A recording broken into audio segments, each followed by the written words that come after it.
La révolution néolithique désigne la période durant laquelle les hommes ont modifié leur mode de vie. De nomades, vivant de la chasse, de la pêche et de la cueillette, ils deviennent sédentaires et développent l'agriculture et l'élevage pour se nourrir. Cette rupture radicale dans les modes de vie apparaît pour la première fois aux alentours de 11 000 avant Jésus-Christ, dans le croissant fertile. Les autres continents sont touchés progressivement. Ce passage à la sédentarisation et à l'agriculture apparaît tardivement sur le continent nord-américain, aux alentours de 3000 avant Jésus-Christ. L'anthropologue et ethnologue français Claude Lévi-Strauss considérait que la révolution néolithique constituait la première rupture décisive de l'histoire humaine. Cette sédentarisation bouleverse les groupes humains. Les premiers villages apparaissent, puis les villes, qui concentrent l'essentiel des activités et deviennent des centres de pouvoir, à l'instar des premières cités-États de Mésopotamie. La population croît de manière régulière, car la sédentarité augmente la fécondité. C'est le premier boom démographique.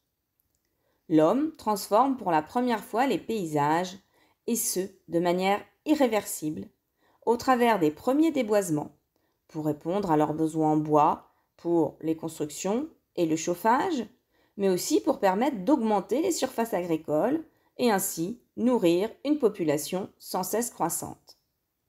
Des stocks sont constitués et des surplus sont dégagés, générant des échanges commerciaux et des spécialisations dans les activités humaines. Les animaux domestiqués participent eux aussi au déboisement. Les animaux sont sélectionnés, parqués et sujets à une modification de leur alimentation, qui aboutit à une réduction de leur taille. Pour l'archéologue Jean-Paul Demoule, la domestication des animaux et des plantes constitue les premières manipulations sur le vivant. La sédentarité entraîne des conséquences négatives sur les populations. Les maladies liées au contact rapproché avec les animaux se répandent. Les épidémies se diffusent facilement par le regroupement de populations. La variété dans l'alimentation humaine se réduit, tandis que les communautés, esclaves des céréales, sont plus sujettes aux disettes, voire aux famines. L'espérance de vie diminue entre le paléolithique et le néolithique. Alors que les chasseurs-cueilleurs n'étaient qu'une espèce parmi d'autres dans la nature au paléolithique, les humains du néolithique s'engagent dans une prédation à grande échelle. Ils deviennent des animaux dénaturés, selon l'écrivain Vercors. L'Anthropocène semble donc débuter avec le néolithique. Dès le 2e millénaire avant notre ère, l'activité métallurgique engendre une pollution qui a été enregistrée par les glaces des pôles. La seconde rupture est constituée par la révolution industrielle qui débute à la fin du XVIIIe siècle en Angleterre et se répand sur le continent européen au XIXe siècle.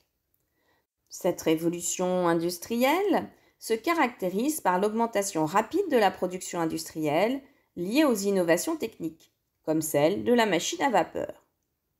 Les petites unités de production disparaissent peu à peu au profit des usines et le charbon devient l'énergie centrale autour de laquelle s'organise cette révolution industrielle.